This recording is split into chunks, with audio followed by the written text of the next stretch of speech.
देखिए, एक जो है ज़मीन से संबंधित मामला था जो धारा 24 अंतर्गत 2019 में ऑर्डर हुआ था और बाजार के ही दो व्यापारियों के बीच में ज़मीन से संबंधित खेत के संबंधित लेके मुकदमा चल रहा था धारा 24 का नापने के लिए, जिसके क्रम में लेखपाल और कानूनगो या जितने लोग टीम बना करके एसडीएम साहब भेजे थे, जिसमें अशोक मिश्रा मौके पर तो नहीं थे ही नहीं पहली बात, और उन्होंने जो नियम है कि धारा 24 का कहीं भी अगर कहीं नापा जाता है तो अगल बगल के खेत वालों को नोटिस देकर या बुला करके ही पैमाइश किया जाता है, जबकि बबलू जायसवाल या विजय जायसवाल या गौरव जायसवाल जो पत्रकार हैं, इन लोगों को सूचना नहीं दिया गया और बिना सूचना के ज़मीन नापा गया। ज़मीन तो नप गई, पत्थर भी गड़ गया, इस पर कहीं भी बात नहीं हुआ, क्योंकि जहाँ घटना स्थल था वहाँ से 300 मीटर की दूरी पर भाई राकेश जायसवाल जी का कार्यालय है, वहीं चाय की दुकान है। उस चाय की दुकान पे जब ये पक्ष पहुंचता है, दूसरा पक्ष जो जिसके बगल का खेत होता है, वो खाली इतने पूछते हैं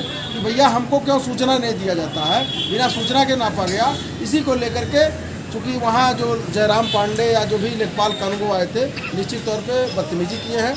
बदतमीजी के क्रम में सौरभ जायसवाल भी वहाँ पहुँचे हैं और उन्होंने कहा कि नियम कानून से ही आपको नापना चाहिए। इस बात को लेकर सौरभ जायसवाल को स्वयं लेखपाल संघ के लोगों ने और लेखपाल इतने लोग आए थे, गाली गुप्ता दिए, बल्कि मोटरसाइकिल से गाड़ी का चाबी और मोबाइल भी छीन लिए हैं सौरभ जायसवाल का। और सुन लीजिए कान खोल करके, मैं प्रशासन को भी बताना चाहता हूँ कि इस तरह का कार्रवाई कदापि बर्दाश्त विनोद जायसवाल नहीं करेगा। विनोद जायसवाल संघर्ष किया है और संघर्ष की कोख से पैदा हुआ है, और निश्चित तौर पे अगर लेखपाल लोग अपना मुकदमा वापस नहीं लिए और फर्जी मुकदमा लिखवाए तो निश्चित तौर पे ब्रजमंडल में जन आंदोलन छेड़ दूंगा और उनका जीना हराम कर दूंगा। सैकड़ों हजारों मैं जानता हूँ कि बिना पैसे के लेखपाल पैमाइश करने नहीं आते हैं, तो निश्चित तौर पर व्यापारी लड़ रहे हैं। मेरा व्यापारियों से विरोध नहीं है, लेकिन लेखपाल संघ अगर कुछ करेगा तो यहाँ पत्रकार संघ और जनता संघ और नेता संघ को लेकर के मैं आंदोलन छेड़ दूँगा।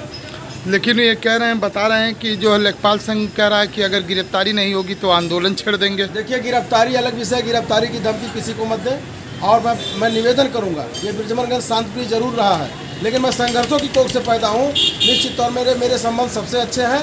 मैं सभी लेखपाल गणों से निवेदन करूंगा कि फर्जी मुकदमा नहीं लिखा जाना चाहिए। अगर लिखा गया तो गिरफ्तारी लेखपाल संघ का भी होगा, लेखपाल जो इसमें इन्वॉल्व लेखपाल है कानून को, उनकी भी गिरफ्तारी होनी चाहिए। तहरीर दोनों पक्ष से पड़ा है तो